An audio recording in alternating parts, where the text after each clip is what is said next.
What's up, y'all? We are live, Dog Talk Tuesdays. Let me go ahead and get this shared out real quick. And let's see here. So give me a quick second to get this shared out. What you over there shaking for? We are live. And where else do I need to go? Also, give me a quick second, y'all. Oh, I should have pinned that to the top of the group. Now I ain't gonna be able to find it. That's all right though. Where can we go? Where can I go to get that back? There we go. All right, we are live. So go ahead, get this shared out. Today we are, I wonder if, hold on, let me see something here real quick. What are you sniffing at over there? Getting on my nerves. Let's see here. And there we go. Click on that. So, but yeah, so today we are going to be talking about exercise and conditioning. Not only that, but the difference between the two. A lot of good methods that I've always used, that I've got from a lot of old school dogmen, and at the same time, what else? Hold on, I'm doing two things at once. And also just things that have kind of been proven over time and why it's necessary and a good thing for you to do of regardless of the health benefits. I think that's something we sometimes forget when it comes to our dogs is we bond with them on our level. A lot of times they help fill voids in our life, but through exercise and conditioning we can bond on another level that helps fill voids in their lives. And so we're going to get into that. Give me just a second. And Maurice, what's up, man? Thanks for joining in. Tony, what's up? Gary, what's up, cuz? Thanks for joining in, man. XL Cashmere Bully said, let's pull up my favorite workout. There we go. So we're going to go ahead and jump right into it when it comes to exercise and conditioning. The difference between them, different strategies, how to go about it. A lot of people laugh because I'll talk about knowing whether it's, whether your dog is right-footed or left-footed. So we're going to talk about how to figure these things out, why to figure them out, and then where to go from there. What are some of the best techniques? First thing, when it comes to exercise and conditioning, is the age of your dog. When you've got young puppies, this is not something that is extremely important. But you do want to use the activities that you will use later to get your dog accustomed to doing those exercise and conditioning activities. Remember, exercise for dogs is a lot of simulation, and we'll get into that. It's you tapping into the natural instincts of your dog. And then, like I said, I'll be explaining that so that everybody gets it. But one thing to remember is you only want to do about 5 minutes for every month of your dog. So the average person gets their dog at 8 weeks old. And then you guys make sure to hit that like button also. I always forget to say that. But the average person gets their dog at 5 weeks old. 8 weeks old. That's what, 2 months. So you want to play, do things like that with the pup, but as far as a focus exercise, a little bit of fetch, chasing the ball, you get a little flirt pole for them, whatever, should only be about 10 minutes. That's it. And then go back to relaxing and having a good time. The main thing to remember when it comes to that is the growth plates in your dog, that connective tissue is not fully together yet. And for small dogs, like I had a Jack Russell, that connective tissue is quick. Large dogs, it could take anywhere from 12 to 18 months. So we're looking at a year to a year and a half before you should really be pushing a dog, especially on a conditioning level. And we'll explain the difference between that. Next thing, be creative, have fun, look around at look at what's going on around you. You got playgrounds. What can you do on that playground that is going to be fun for that dog? If you've got hills around you, how can you use those? Be creative when it comes to your dog and the exercise that you can do. Fields that provides you the opportunity for long games of fetch. And we're going to break that down because fetch is another thing that a lot of times we keep super basic. Fetch should be a guessing game for your dog. And like I said, we'll get into that. But those are things to pay attention to. So be creative, have fun, look around at what's going on around you, water for swimming, all these different things. Things to pay attention to when it comes to your dog is the types of panting that your dog is doing. We all know as soon as they get excited, they start panting. That shallow, quick pant is excitement, okay? When you hear that the dog is taking in deeper breaths, that is the dog is actually, now you're putting stress on the dog, and don't look at stress as a negative. It's a positive thing. But now you're putting stress on the dog needs to take in more oxygen. So when you first get out there, you start walking or doing whatever it is you're going to do with your dog, just the simple fact that you opening the door for them to go out, they're going to start that high-paced pant due to the fact that they're excited. Once you start walking, that's when you'll notice the breath changes to a slower, deeper intake of oxygen, because now the body's focusing on taking in that air to cool off the system. And then remember, when they reach that level of panting, that's when exercise truly starts. Next thing to pay attention to is the drool. Keep your eyes open on the drool of your dog. When that drool starts, that's the body cooling off its system on the outside especially. So you'll get it around the neck, the mouth, the jaw. You should be able to hear me. The jaws starts to run down the body. All that is cooling off the dog. So pay attention to the drool, because when that drool goes from clear to foam, now the dog is not getting enough oxygen compared to what it's doing, and it needs to stop and recover. So that's another thing. Last thing you want to pay attention to is avoiding injuries or mishaps. Your equipment, you're using a spring pole, make sure the rope that you're using is good. Make sure the spring is good. Make sure there's elasticity. Your flirt pole, make sure everything's together. You going on long walks, how can you use those walks? What do you need to be careful of?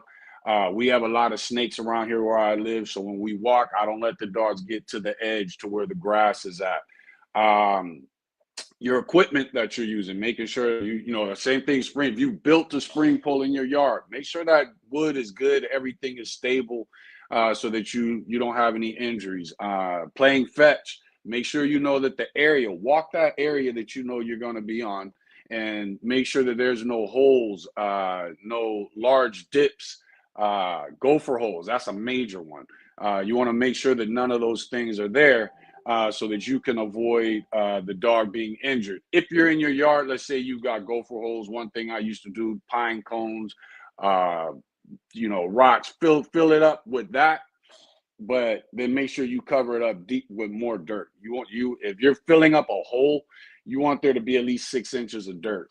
And you want it packed in, but you want the ground, everything level. Eyeball what you're going to be doing with your dog so that you can avoid injuries. And those are the first things to think about. Next thing to think about is the energy systems and the nutrition of your dog before you get into exercising. The energy systems of all of us is broken down into 3 energy systems. One is the Foss-Pagan energy system, which is what's already in the dog, enables you to do something for a hard, quick 10 seconds. 5 to 10 seconds is what you're looking at. So it's short, it's high intensity. We're looking at like weight pull, jumping. Some of you seen old videos I've had where I used to have my bull lurcher. She was jumping up and down. It was a 6-foot brick wall. She'd jump up and down that. Quick sprints. That's your Foss-Pagan energy system, and it's based off of the energy that the dog already has in it from its nutrition, that from what you've been feeding it, and of course also exercise that you've done previously. Let's see who else is on here.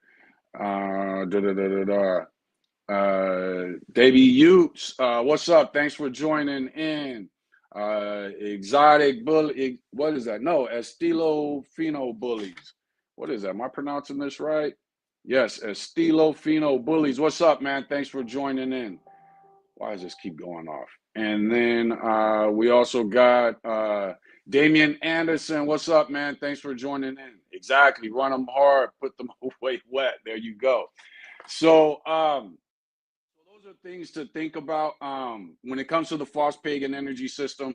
Again, that is based off the nutrition of the dog, along with the work you put in and the dog has put in prior, is what that's based off. The next, the Foss-Pagan energy system basically burns off of the dog's stored creatine. So the reason nutrition is a factor in that is a lot of that is going to come from protein, your meats that the dog is eating. The other thing with the Foss-Pagan energy system is that it produces a lot of lactic acid, which makes things harder on the muscles. So how do you counter that? The only way to counter lactic acid pretty much is through magnesium and oxygen. Oxygen is there ready to be inhaled. Magnesium comes a lot from your fruits, brown rice. Make that a part of your dog's diet especially if you're going to get into conditioning. Exercise is one thing, conditioning is another, and we will, like I said, get into that. The third energy system, or second energy system, is the glycolytic energy system. That is from about 1 to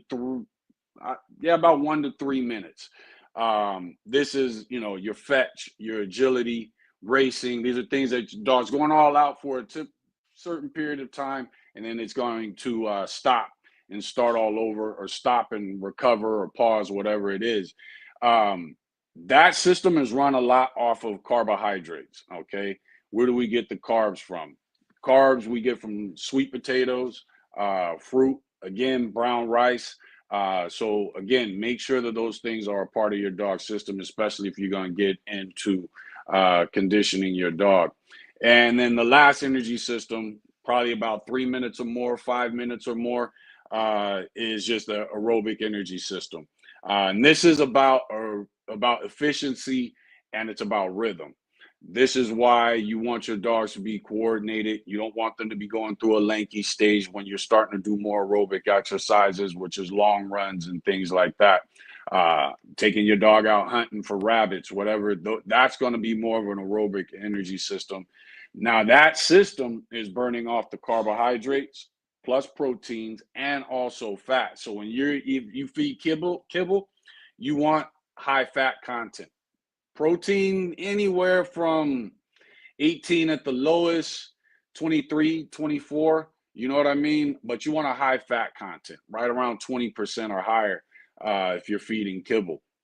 Also, when those who feed raw, don't cut off the fat. Dogs digest fat a lot differently than we do as humans, so it is something that's good for them. So now let's get into it. One of the that I do on a regular basis with every dog is walks. Your dog should be walking daily, okay? And because that's exercise. As far as conditioning only needs to be done, I would say 2 to 3 days a week. Other than that, a good walk is pretty much all you need on a daily basis. One of the things I do is we hit a certain pace. The street out in front of me has a lot of dips going up, then down, then up, down. If you can find a place where you've got hills, things like that, while you're walking your dog, you have your normal pace that you walk your dog at. When you approach that hill, when you get to that hill, walk up the hill faster than your normal pace. It's going to be more exercise for you, but it's better for your dog in building up its hips and the shoulders, but especially those back, hips, and the legs and everything. When you start to go downhill, walk a little slower than your normal pace. This is going to build the chest and the muscles in the front end of your dog. And then when you're on level ground, just hit your regular pace again. But that's one thing to pay attention to when walking your dog. You got them on leash. Next thing we do for exercise, fetch. Be creative. Don't get caught up just throwing the ball. Dog runs, goes, gets it, bring it back. You want to, if you got a rock or a wall here, a tree there, bounce that ball off of it. Keep that dog guessing. You can throw it straight up instead of throwing it out. What that's going to do is cause the dog to squat a little bit, waiting on that ball to come down. Some dogs will jump up for it. Some dogs will wait till it hits the ground. Bounce the ball, act like you're going to throw it far. Boom, bounce the ball. Best ball to use for fetch, in my opinion, is the chuck it ball. It bounces off of everything. If the dog doesn't grab it just right, it hits a tooth, it bounces off again. So that's one of my favorite things to use, is the chuck it ball. And that's the orange ball you'll see at your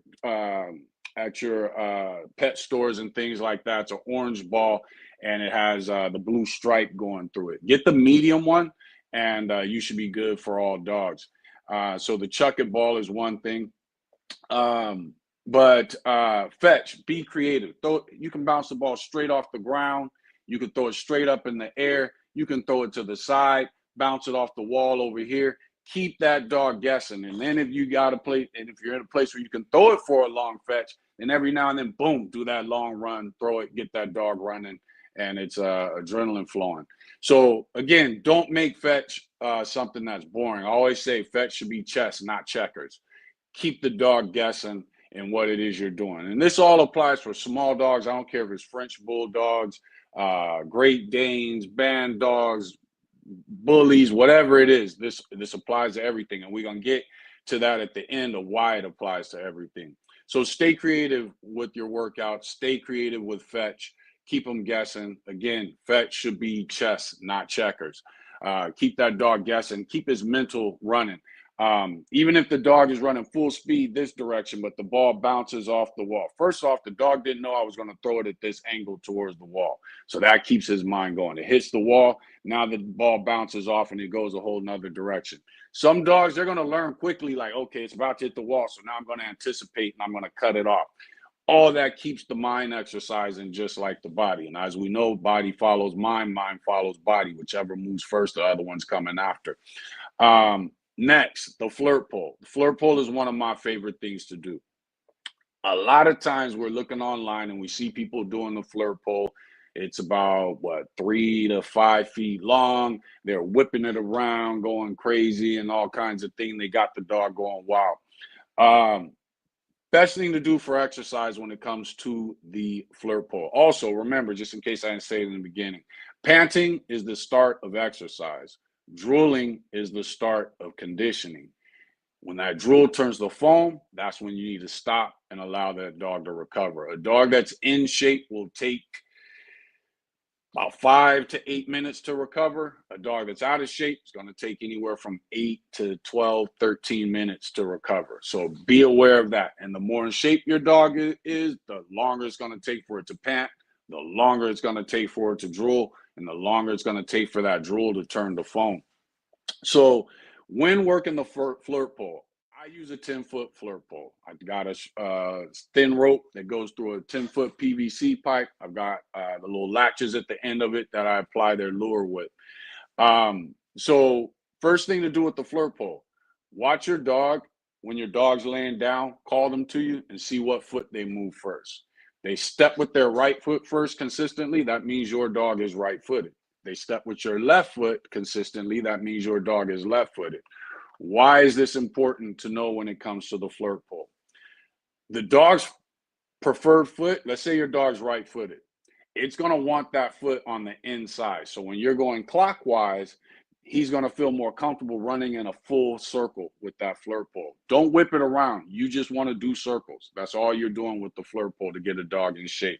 This is what a lot of old school pit breeders used to do. The game dog men used to do.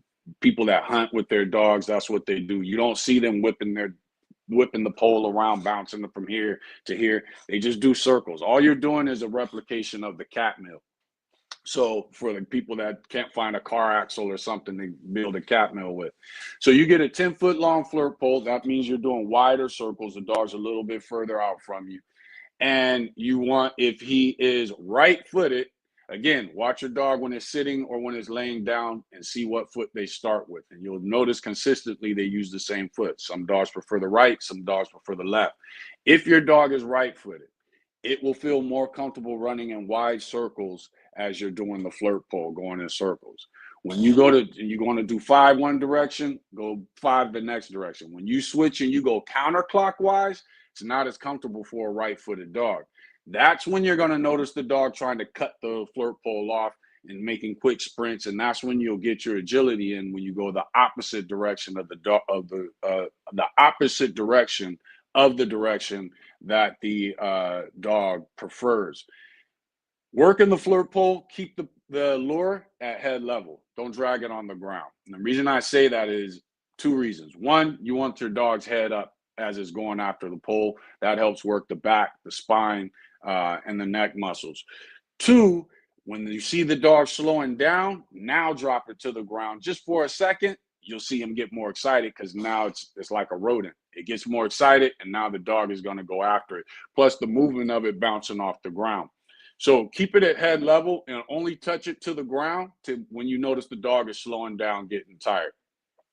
I do 3 runs with the flirt pole. 1, I do with a wiffle ball. And the reason I use a wiffle ball is it's lighter. It's a little more difficult for the dog to grab. And I use that to get the dog tired out a little bit. So I start off with the wiffle ball. I take the latch off, take that off the latch, and then I attach their favorite lure once I notice them tiring down. Once they get that lure that they know is soft to bite, that they like to play with, they're going to get more excited and they're going to go hard all over again. And again, you want to go clockwise, circle, do about 5, 3 to 5, and then go counterclockwise, 3 to 5, and then switch. You're just going to keep on going. That also prevents, by you switching, that also prevents you from getting dizzy and falling over. Once I do it with their favorite lure, I keep going till I notice they're getting tired out. Once I notice they're about to get tired, the other thing is you need to always quit before your dog quits. So read your dog. This keeps the drive of the dog going. So when you notice they're starting to slow down, that's when I switch to their favorite, from the wiffle ball to their favorite lure. Or I let it drop to the ground a little bit, get them going. When you have to drop it to the ground like 2, 3 times to get them going, that means it's time to switch. And it's also time for you to think about quitting, because you don't want your dog to quit. No matter what you're doing with your dog, you never want them to quit. Always read them and you quit first. That way, the next time you do it, that drive is 100% there, and they don't look at quitting as an option when you're working out. The last thing I do after I use their favorite lure, which is usually something soft that they want to bite on, I take the lure off. No string, no lure, no nothing. And I just spin in a circle. Dog's going to look at you crazy for a minute because the lure is not there. Then it's going to start running. The sole reason I do that with the dog is that builds the purpose drive in the dog. The dog's like, okay, you don't have the wiffle ball on there, you don't have the lure on there, but here you are looking crazy, spinning in circles. What do you want me to do? Oh, you're spinning, so you know what? I'm going to go ahead and I'm going to run. You're only going to do that for a short period. Once you do that maybe about 2, 3 times around, and then praise your dog, game is over. Flirt pole is over. Give them lots of love, especially because they just chased that flirt pole without a lure being on it, and they were already tired from chasing it when you had the lure on it. This is going to build a bond between you and your dog. By doing that, it's going to build the purpose drive in your dog. It also builds trust in your dog, because you're saying, there's nothing on this pole for you to chase. I know there was before, but now there's not. Dog's looking at you like you must have forgot something. No, I didn't forget anything. And to prove it to you, I'm going to start spinning. Dog saying, okay, I'm going to trust you on this. And the dog starts chasing them behind the pole, because now they're not really chasing anything. They're just running behind the pole. And then after that, you're going to give them praise. That praise is going to build that trust in your dog to let him know that even if I'm doing something that don't necessarily look right, still go along with what I'm saying, and I'm going to reward you for that. So that's the thing with the flirt pole. Get out of the phase of whipping the flirt pole around. When you want to build agility, just go the opposite direction that your dog prefers, and you're going to notice your dog is jumping and sprinting and trying to cut the pole off rather than following it in a circle. The next thing, the spring pole. The spring pole is something that, one, young pups, until the dog is fully developed, you want their feet on the ground, but still use the spring pole, a longer rope, whatever it is you need to do to get them used to the activity. Dogs that are over 80 pounds, I suggest you always make sure that their feet, their back legs are always on the ground. You're building up the jaw muscles from pulling, you're building up the neck, you're building up the back, spine, you're building up the hips. But anything that's over 80 pounds, now, yes, some of you have seen the video where Cardi Bull, she's about 105 pounds and she's hanging from the spring pole. That is after a lot of working out. Dogs that are over 80 pounds, my suggestion is that you at least let the rear feet be on the ground. They don't need to be hanging. But with the spring pole, you also want to make sure that it bounces. If you have, let's say, some of you may have noticed at our old house, I had the spring pole, and I'm going to check the comments again right after this. Some of you may have noticed at our old house, I had the spring pole was set up from the patio banister. So there's no give. So therefore, I had to get cords that would have some suspension. There needs to be elasticity. If you got a tree branch that will bend and give resistance, that's perfect. The main thing is you want something that gives resistance to keep the dog going. You also want something that's flexible so that the dog doesn't injure itself. When they start doing that hard yanking on it, there needs to be some give in what they're pulling on so that they don't end up injuring themselves. Now let's go to the comments and see what we got here. Let's see. Papa Joe, what's up, man? Thanks for joining in. We're just talking about exercise and conditioning. Rashad Kelly said, I've got 2 unrelated female XL bullies. Neither are fixed. They are usually good together in the yard, but every 6 to 8 months, they get into a vicious fight. Anything I can do about this? And that's something else we're going to get into at the end of this. It's the bond. What I would say, if they're getting along, but every 6 to 8 months, there's a fight that breaks out, that's them testing each other. You got a little bit of dominance and rank going on. Depends on what the situation is to know what the difference is, whether it's dominance drive or rank drive. But one of the best things you can do to help that, take them for a walk. Take them for a walk. Get them on a long walk together, especially they get into a fight, break up that fight, throw those leashes on. You get one leash, somebody else get the other leash, take them for a walk. Now, while you're walking them, take one and let her be in the front. Okay, you're going to take one, let her be in the front. I'm trying to get it so you guys can see it on here. But you're going to take one and let that one be in the front. The other one's going to follow. Let that one get as close as possible. Then you're going to switch them. Let the other one get in the back. Then you're going to switch them, let them walk side by side from a distance, close together. And you're going to keep on walking them till they're tired. You're going to keep doing that. The walk should end with them being tired and walking side by side. You bring them in the yard, let them go get water. They're too tired to think about who's at the highest rank of the totem pole. They're too tired to be worried about dominating anything. And that walk process builds the bond between not only just you and the dogs, but also the 2 dogs and each other. So that's what I would suggest doing. I love to see when the dog is engaged and using his brain. There you go. And the brain is another muscle that needs exercise. Which is best for an overall? For overall, we're going to run through all of them. And a lot of it depends on your dog. Also, what you may be preparing your dog to do. And we'll get into that also. But like I was saying, overall, my favorite is the flirt pole. That's my favorite. You get the timing of the flirt pole and the timing of that dog. I got a couple dogs here that still throw me off where I'm thinking because you want to keep it as close to them as possible without them getting it. That way it keeps them going. And then I got a couple dogs here just when I think I know them and I've got it about this far from them. They're running full speed. All of a sudden they hit another speed and they snatch it. Now I got to get the flirt pole from them. But I like the flirt pole because it works both sides of the body as you go clockwise and counterclockwise. Based off your dog's foot preference, they may hit angles when you go. So if the dog is right footed, you may go counterclockwise, and now the dog prefers to hit angles and things, but you'll still get a little bit of that circle. So I like a 10-foot flirt pole. A lot of times I will finish that up by putting them on the spring pole afterwards and just kind of letting them do their thing. Royal Victory, what's up? He said, what are your thoughts on a weight vest? I like the weight vest, but be careful what you're doing with the weight vest. I prefer the weight vest for walks, high pace walks. I don't necessarily want my dog running with the weight vest on. This is what you got to think. Some weight vests are made to fit snug. So you can get it on there snug and you're thinking, okay, it's snug. Now I want to let the dog run and do all kinds of crazy things.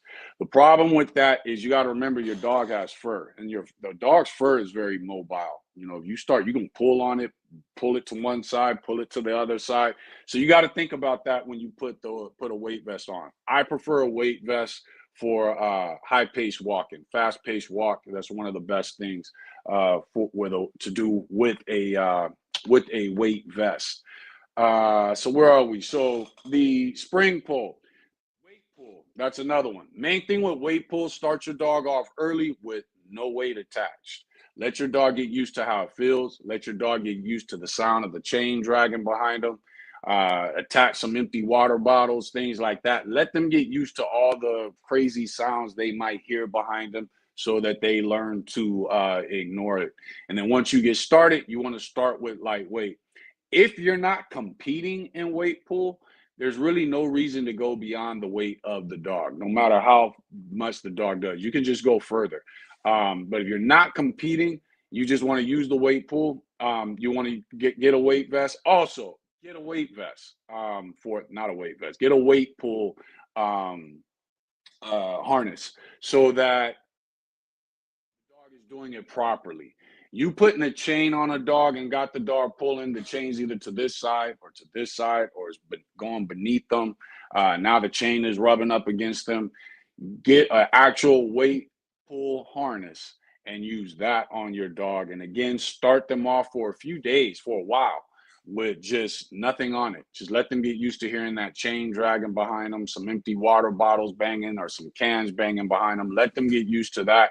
And then you don't have to worry about the distractions later, and it'll be something that they're always into. Next thing is meals. I know a lot of people don't have meals anymore. I don't have a meal. I'm thinking about putting one together. But you got your slat meals, you got your carpet meal, you got your cat meal. Slat meal is the one where you see the wood slats in between, and they tend to go faster. Slat meal is good for 5 to 20 minutes. You build up to about 20 minutes. It's mainly for speed and endurance.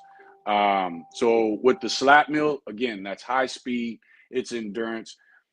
Get your dog used to it first by getting them on there. Once they figure out, okay, when I step, the mill moves, they'll start to get used to it. Dogs can get addicted to running on a slat or a carpet mill. I've seen dogs scream to get on it, and you don't even have to. So I know people that don't even use a chain on it. They just let their dog off leash. It runs straight to the slat mill, jumps on it, and just starts running. Especially pit bulls.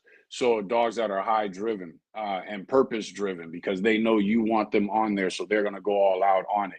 So when it comes to the carpet mill, though, that takes a lot more work for the dog. So you're looking at 5 to 8, maybe 10, anywhere from 3 to 8, maybe 10 minutes. You want to build up to about 8 to 10 minutes, and then that's it. You don't need a dog that's running on a carpet mill for long periods. It is there to build muscle and endurance. So with the slat mill, it's speed and endurance. The carpet mill is muscle and endurance. Slat mill, start off at 5 minutes, build up to 20. The carpet mill, start off at 3 minutes, build up to about 8. For those who have access to a cat mill, don't put a cat in there, you're going to get in trouble. Just have that lure that's attached to one end of it, and the dog's just going to run in circles on that cat mill. because the dog is on a on a surface, whether it be dirt, grass, whatever it is, they only need about 5 to 10 minutes of it. It's not as easygoing as the slap meal is. So again, that's something. Now, once the dog is on those meals, it is best to have a short chain going from the top of the meal to keep the dog in place so that the dog doesn't end up injuring itself. The dogs learn over time to kind of slow down, to get it to slow down when they get ready to stop. They don't just come to a stop. And that's why you want to do 5 minutes, build your way up. So not just for the dog's endurance, but also for the dog's understanding of how the meal works.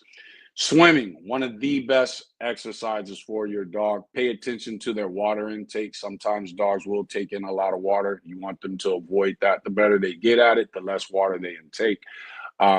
Swimming is great exercise for a dog.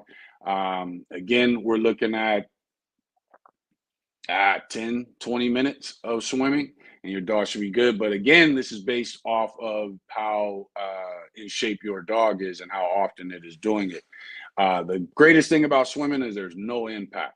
So it's just fluid motion. The water is the resistance. The dog is swimming. And again, don't walk away. That's another thing. Swimming and working mills, treadmill, slap mill, even the cat mill, something can go wrong. Never leave your dog on its own when it's in doing those types of exercises. Oh, he's on the treadmill, he's on the slap mill, so I'm just going to go inside real quick and make a quick phone call or get myself something to drink. No, in those few 10, 15 seconds, something can go wrong.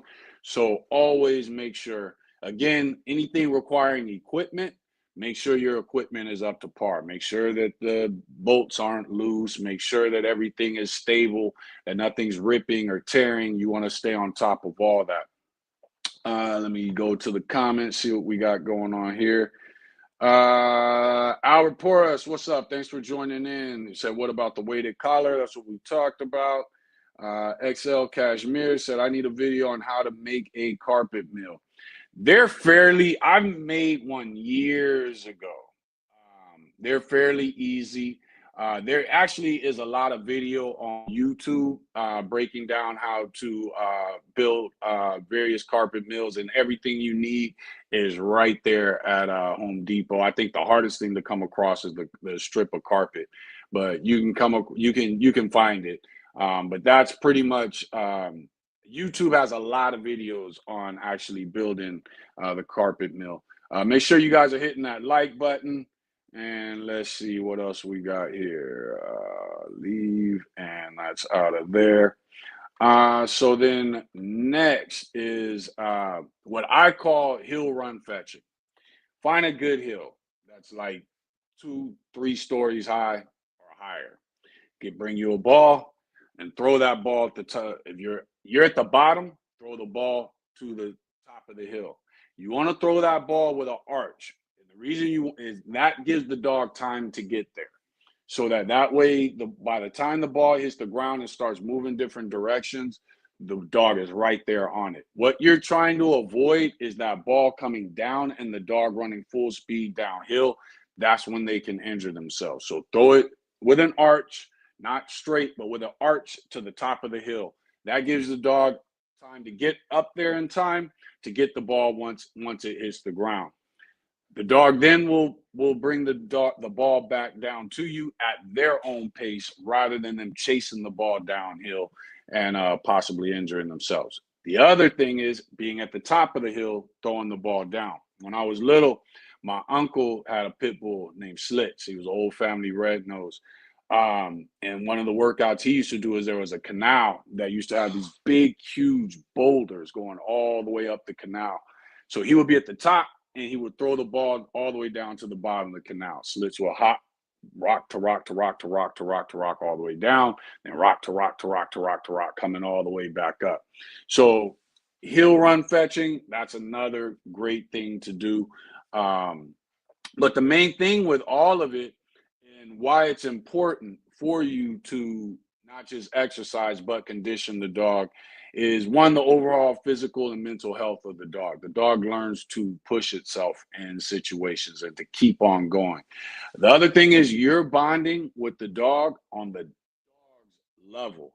A lot of times we forget, we look at our French bulldog, our Chihuahua, whatever it may be, and we forget these dogs are natural predators. Okay. When you are conditioning and working your dog, most of what you're doing is a simulation of what your dog would be doing in the phase of hunting. For instance, what do animals do that hunt? What do predators do? They travel to an area, they begin hunting, they chase, and then they catch. When you're doing that flirt pole or that fetch, that's all your dog is doing, is going after a small prey. That's all it is. That's why the dog is so into it. When you are doing the spring pole, it's the exact same process that an animal in nature uses to take down larger prey. It's the exact same process. The long walks, that's how dogs and animals in the wild bond, is through those walks, which is why I brought that up when the gentleman earlier asked about two dogs that weren't getting along. You're helping build that bond not only between your dogs, but also with you and your dog, because you are traveling now. So even though the dog is not going to be hunting something on that walk, this is still a part of hunting. That's the only reason dogs travel. It's the only reason it comes natural to them for animals. And now, rather than you sitting on the couch watching Netflix or playing a little game of tug of war or just petting the dog, which is also bonding with your dog, by you exercising your dog, you're bonding with the dog on the dog's level that most people don't have access to or think about. Hunters have an advantage because they're bonding with their dog. They're out there hunting with their dog. Well, you're doing the same thing when you're playing fetch, when you're playing, especially when the dog starts to get tired and you're still there encouraging it, and it knows when the game is over, I'm going to get some water, plus I'm going to get a lot of love and a lot of praise. So that's something to think about. So again, dogs are predators, and everything that we do with our dogs for fun, 90% of it is a simulation of hunting, basically the travel, the hunt, the catch, the kill. And so that's something to think about. And now you're bonding with your dog on the dog's level. Another thing is it makes life easier as the dog gets old. Because the dog is in shape. As they get older, they're not able to work out as much, but because they once did, they're in better shape. This adds on life expectancy, and the enthusiasm of life lasts longer in the dog, the better shape that it is in. Another thing, overheating. A huge problem with short muzzle dogs, now I can't even say the word, brachycephalic dogs. We hear a lot in the bully community of dogs going to shows, overheating, especially in the exotic community, French bulldogs, things like that. By you exercising your dog, conditioning your dog, of course, being in shape causes the dog to have less chance of getting overheated. The other thing is when you get into that conditioning phase, like I said, exercise starts when the dog is panting. Conditioning starts when the dog begins drooling. Once that drool turns into foam, that's when it's time to stop and recover. By you sitting there letting your dog recover and you're just petting it, guess what? That dog starts to learn this is something I've been through before. So if the dog is overheating, there's less chance of it panicking. One of the worst things about overheating is the dogs begin to panic because they can't catch their breath. They weren't running. I wasn't doing anything. Yeah, it was hot out here. And now all of a sudden I can't catch my breath. They start panicking. Next thing you know, you start to see that they start to overheat. So that preventing the dog of panicking because it's been through a recovery phase before is something to be thought about when it comes to exercising your dog and helping to prevent the dog from overheating. Let's say I brought up earlier how I'll do the flirt pole and then I'll switch to the spring pole. Always give your dog a chance to recover. If you know you're about to do something else next, then the dog only needs a little bit of water. Okay, only a little bit of water. Just get a couple laps in. It's not so much about the water as it is in just the dog cooling down. So let the dog get a little bit of water, and then bam, we're just gonna chill and let you rest. Give you about another 5 minutes, and then we're gonna go ahead and do something else. And normally the spring pole is something that a dog will normally do, even if you've been, regardless of the workout that you did prior. Also, behavior. A tired dog is a happy dog. They're also easier to train at that pace. You give them time to recover, and now you can start training whatever it is that you obedience, behavior, whatever it is. But a tired dog is a happy dog. You will get a better behaved dog, a less destructive dog, dogs that are fighting and getting into it. The more you exercise them, the less chance you have of dealing with that. And let's see here. Let's see. Hold on, who is this on here? Palitoso. Am I pronouncing that right, Kennels? He said, "My dogs run to the obedience table and start spinning like the treadmill dogs." There you go. Some good obedience work also gets a dog tired out. Like you said, the brain is a muscle too. There you go. And that's something that we all got to think about when it comes to, our canine companions. But the main thing is be creative, have fun. When you're done, praise your dog. Give it lots of love, give it lots of praise. And those are things to think about when it comes to the workout of the dog. Let me see if there's any other comments. It looks like that's about it. So that's pretty much it for, the conditioning and exercising your dog. Main thing is, again, pay attention to your surroundings. Make sure that there's no dips, holes, anything like that. All that stuff needs to be filled. Make sure it's a smooth ground before you get going. The flirt pole, I prefer a 10-foot flirt pole. I'll do a live showing how I make mine, but I prefer a 10, and I don't have one in here because it's outside, so I can't even show you right now. But I prefer a 10-foot flirt pole. That way the dog is doing a wider run in the circle. Again, watch your dog when they get up. See how they step. They step with their right foot first. That means they're right-footed dog. They're going to prefer the right foot on the inside as its pivot foot. And when you go clockwise, they'll run in a full loop. When you go counterclockwise, you're going to notice it don't want to chase in that full circle. It wants to try to cut it off because it's not as comfortable with its weak foot on the inside. Let's see here. Royal Victory, what's up, man? Thanks for joining in. Before you go, what about the goat ramp? Ramps are very good for the dog. I have, some of you may have noticed on IG, I have kind of a flirt pole course where there's just one part where the dog's jumping over, then there's another part where it's a hill, a little dirt mound that the dogs run up. And I got to redo the mound because now they're starting to carve a little path into it now. But I think ramps are good. What you do want to be careful of is how fast they're going up the ramp. A lot of what is made for them to have grip. So pay attention to that. Can also take the skin off the bottom of their paws. So pay attention to that when you're dealing with any type of ramps, is what type of surface it is. You also have the wall climb. You can do the flirt pole. You have the dog going up the wall, coming back down. All those things, make sure you start the dog off. What would you say? So let's say you're doing the wall climb and you have your dog running up the wall, then chasing back after. Make sure the dog starts doing that on a lower level before you have them going up high. Impact is always something that's negative for a dog that is not of age or is not in shape. So that's something to definitely pay attention to.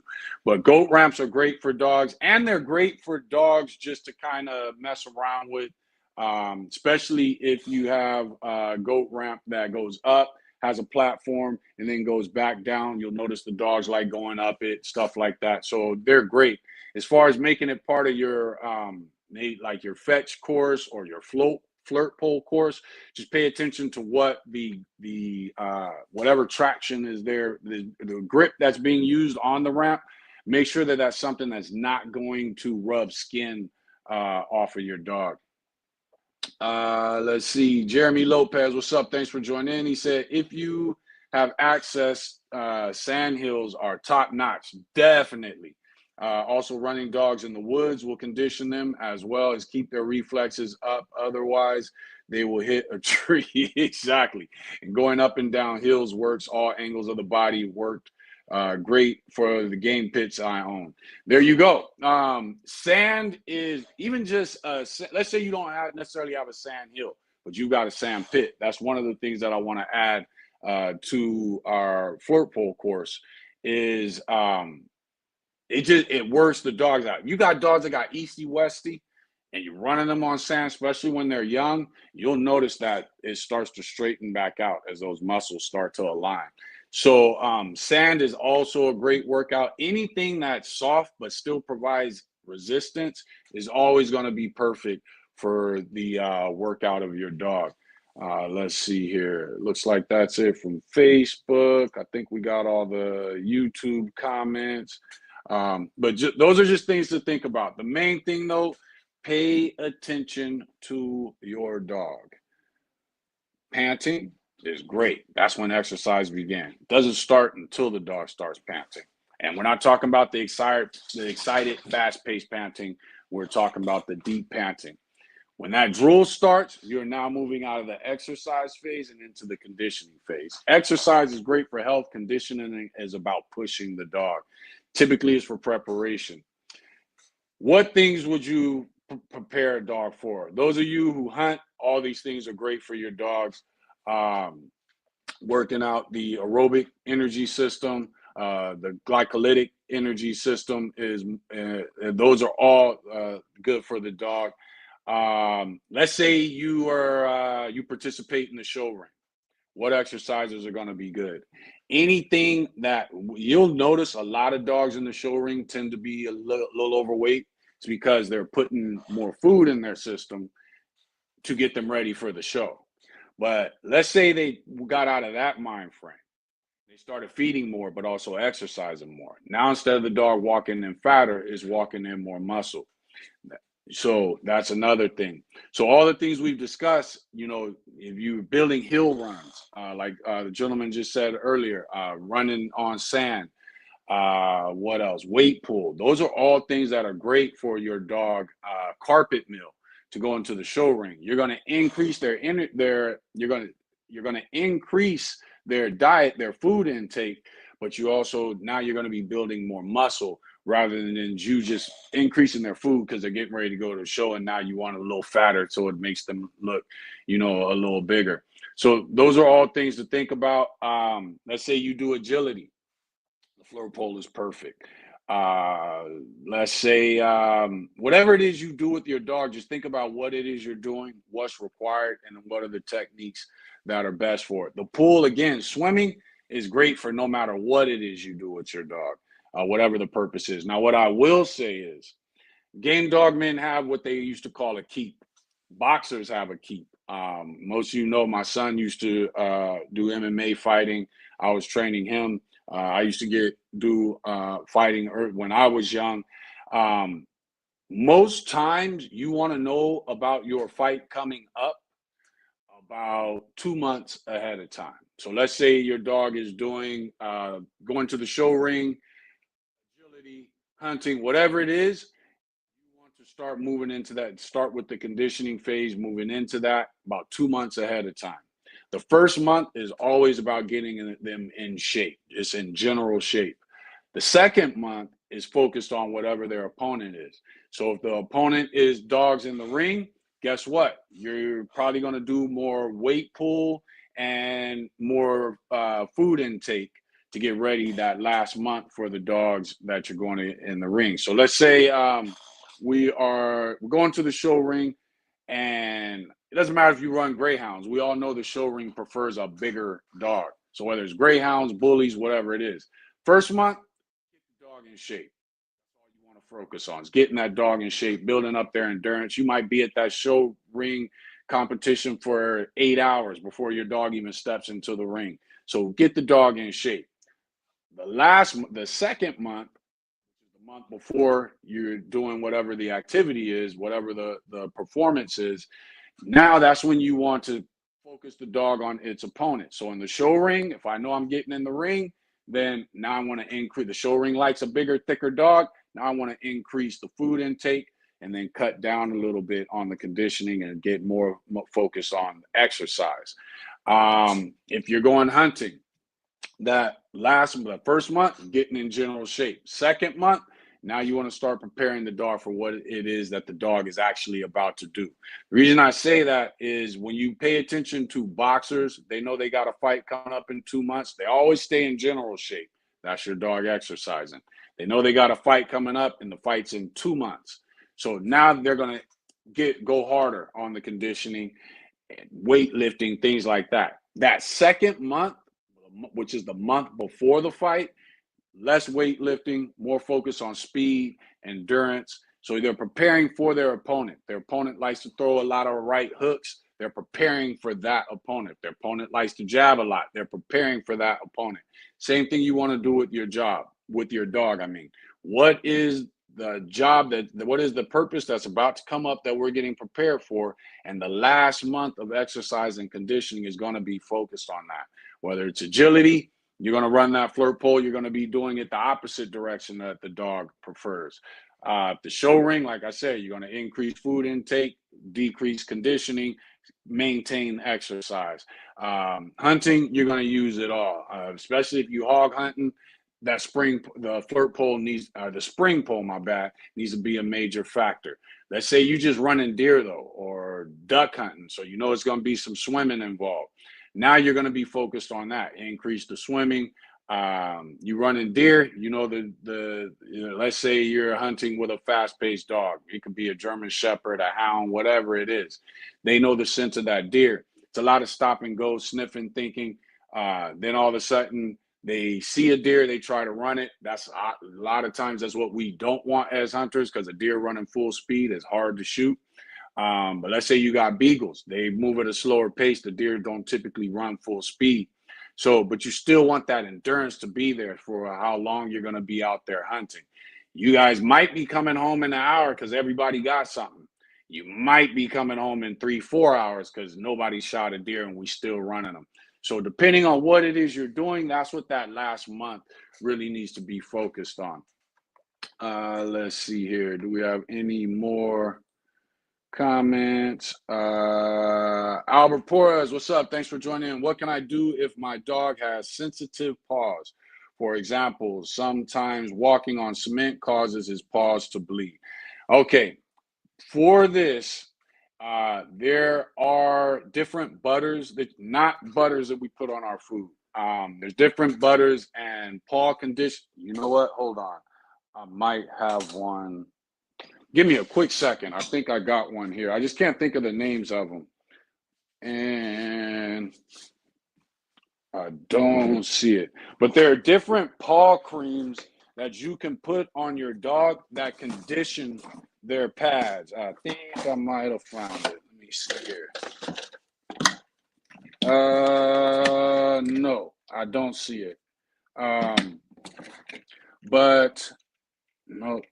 I had to go through these boxes, but there are different paw creams that you can get for your dogs that strengthen their pads, and also help with the healing process of the pads. So definitely look into that. I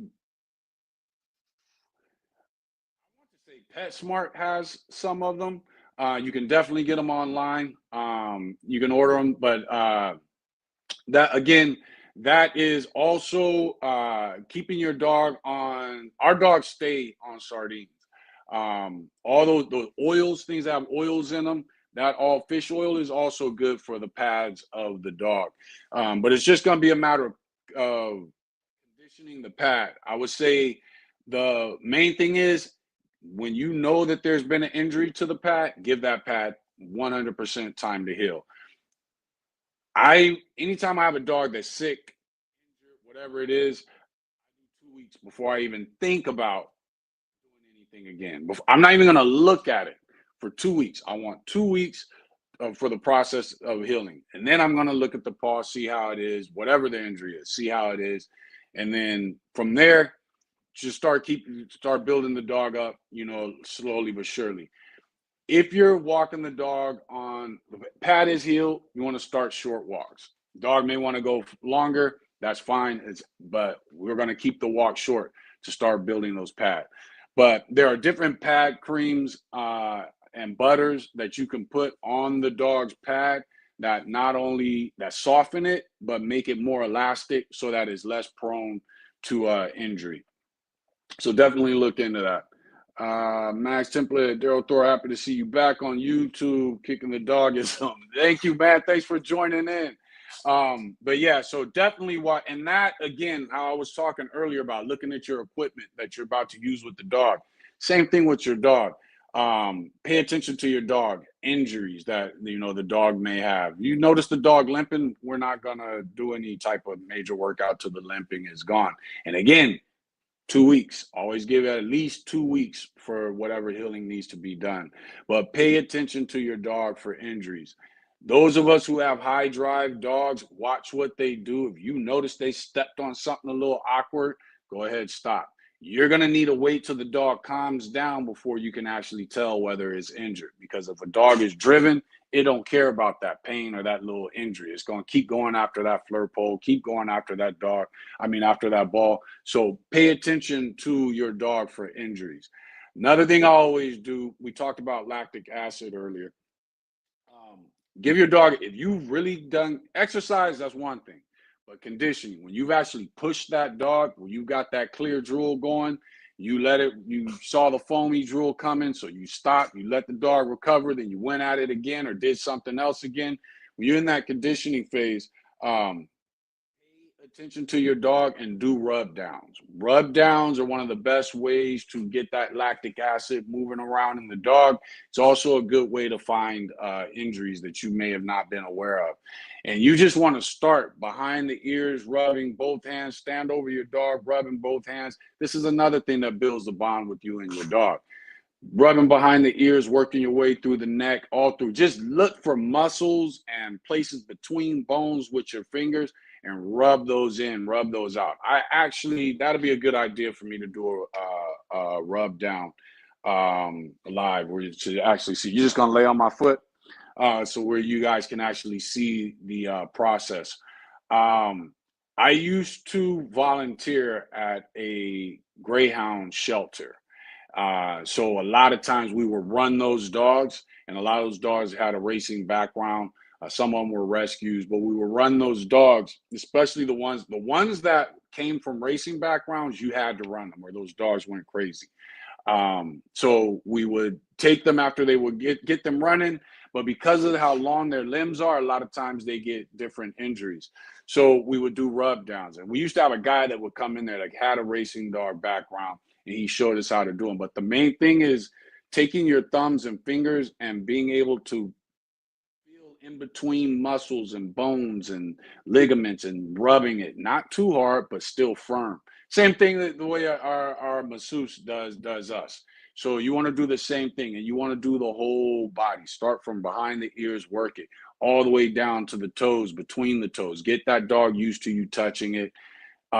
You'll notice the dog feels like revived after you're done doing a rub down. Get in the hips, but the main thing is when you're doing a rub down, start to come up with your own kind of cycle and system of doing it so that you do cover the whole body.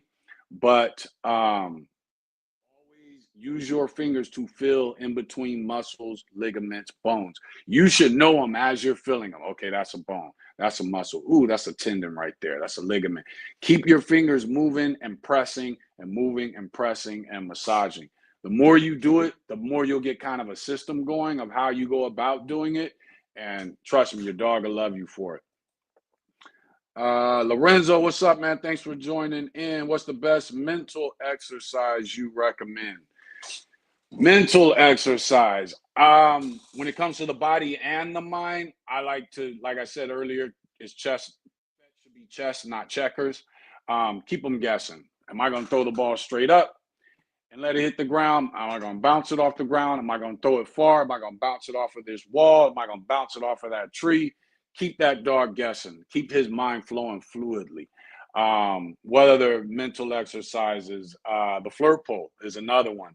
When you do the flirt pole, again, for anybody that may have missed it, Watch your dog when it gets up. If it gets up and all of a sudden it starts with the right foot, okay, watch it again. If you notice every time your dog is sitting or laying down, when they get up and they go to step, they always start with their right foot, that means your dog is right-footed.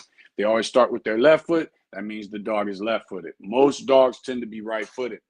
But when you go the opposite direction that the dog would prefer, and let me rewind that real quick. So if you notice your dog is right-footed, it's gonna want that foot in the pivot position. So when it's chasing the flirt pole clockwise, it wants that foot on the inside, and it'll run a full circle if you use a 10-foot flirt pole. Okay. When you go counterclockwise, now the weak foot is on the inside and it's pivoting off the weak foot. Most dogs, most anything, don't want to pivot off of their weak foot. So what the dog's going to try to do is make straight lines as much as possible. And you'll notice it tries to cut off the flirt pole when you go counterclockwise if the dog is right-footed. Left-footed, it's going to cut the flirt pole off when you go clockwise, run in full circles when you go counterclockwise. All right, yeah, when full circles when you go counterclockwise. When you go the opposite direction of that the dog prefers, it's going to be using its head because it's going to be trying to get ahead of the lure that it's chasing and that it's following. What else is good that kind of gets the dog out of robotic movement and gets it using its head? Fetch, being creative with your fetching. Um, Playgrounds. Go to a playground make sure there's no kids around and take your dog up the steps, you know what I mean, of the slide. Go down the slide down the slide with the dog. Just make sure you're being safe with it. There's things that, swing and things like that. You don't want your dog messing with stuff like that. But things that are fixed on a playground that you can go up and down, great for your dog and great for his mentality because these things are different. What else mentally? I would say that's pretty much it as far as aligning the body and the mind together. One thing that I tend to do with young pups, I like to be in one room and get them used to a certain sound of a ball that bounces or something. And then while we're in that room, nobody's paying attention. I'll throw the ball in another room, let them go finding it. One of the greatest mental exercises for a dog, if you have a field near you where there's a lot of rabbits or ground squirrels, take them out there, drop that leash, and let them go after them. Your dog will not only first your dog's going to start off chasing them because it sees them. Eventually, your dog's going to learn, okay, just running full speed after them don't work. So I'm going to go a little slower and I'm going to try to pace it. It gets the dog thinking. The slower the dog goes, the less chance there is that the rabbit's just going to run straight for a hole. Some rabbits will just duck down and hide. Your dog's going to notice that. So I used to take my bull lurcher to this baseball field where it was a lot of rabbits. She eventually learned not to go straight after the rabbits. She learned to run in a huge circle around the field, which caused all the rabbits to run into the middle. And that's when my Jack Russell would be there to get them. And then as she got about a little over halfway through the circle, then she dart in through. Sometimes in that run, she'd catch two rabbits, no problem, right off of that one quick run. But rabbits keep your dog guessing. Most dogs are never going to catch the rabbit. Every now and then they're going to get lucky, but most times they're never going to catch it. What else? But yeah, hunting, anything with scent is good for your dog. So if you got something, a toy, you can like order like deer scent, things like that, spray it on that toy, drag that toy, get the dog used to it, and then all of a sudden start and give the dog a command. That's the other thing you want to learn. Get the dog to learn that this toy with the scent has a name, whether it be deer, Frank, whatever the toy is, whatever you name it. But get the dog to understand that it's going to be finding it. And then start dragging that toy further and further around your yard. Put the dog somewhere where it can't see, put it back in the house. It saw you walk outside with the toy. It knows what the game is, and then just drag that toy. And the dog will start searching for that toy. As the dog gets better and better, guess what? Now you're not going to drag it. You're going to drag it a little pace to get them going, but then you're going to lift the toy up, and then you're going to take a couple steps, and you're going to put it down. Then you're going to take a couple steps, and you're going to change directions. So get that dog used to thinking So scent games are probably some of the best games to do with just getting your dog motivated to using his brain and his body at the same time. Um, what else? I would say that's about it. Make sure that if you do a scent game, that you do have something that is a strong scent. Deer scent is one of the best ones. You can buy deer urine, spray it on there, and then just drag it out. And then keep it in a Ziploc bag so that you don't have to use it up. So that way the scent stays strong and builds its way into whatever the soft lure is, whether it's a rag, whatever it is, it builds. So when you're done, put it in that Ziploc bag, and then go ahead and store it in that. And then that helps the scent stay with it so you don't have to use as much of the scent. And then again, you're just going to make it more and more complicated. Just remember that everything has to be in steps. You know what I mean? So first step, I'm going to get you used to smelling it and tracking it down, finding all the different places I may have hidden it. But I'm going to get it to those places by dragging it. But I'm not going to hide it in the same places all the time. Then every now and then, I'm going to drag it about 2 feet or maybe about, let's say, 2 yards. And then I'm going to pick it up for 2 yards. And I'm going to drag it again for 2 yards. This is going to make the dog, when the dog all of a sudden doesn't notice the scent, it's going to start looking around with its eyes, especially if you don't have an actual scent hound. They'll start, the dog, let's say you have a bully or a German Shepherd, whatever it may be, a Rottweiler, Mastiff. It's going to start looking up like, okay, can I see it? Some dogs will make the mistake of trying to run to where they think you may have hidden it. You want to, don't scold them, but you want to bring them back to the scent and keep pointing to the ground to get them. Eventually, what they'll start to do is circle. And the circle will get bigger and bigger. Or they'll zigzag, and the zigzags get bigger and bigger. And then they'll come across the scent. As soon as they come across that scent again, it's a wrap from there. Now they know, okay, I just got to find the scent. Don't find the object, find the scent that the object left behind. So that's another good exercise for the dog's mind. Looks like that's about it as far as any questions and comments. So again, thank you guys for joining in. We will be back next Tuesday for Dog Talk Tuesdays, where we will hit another subject. I'm going to start putting polls in Giant XL American Bully group on Facebook, to where you guys can kind of say, you know, we'll throw out different subjects, and whatever the people vote on most, then we'll hit those subjects on whatever the Tuesday is. So I'll be doing that soon. But thank you guys for joining in, and I'm out.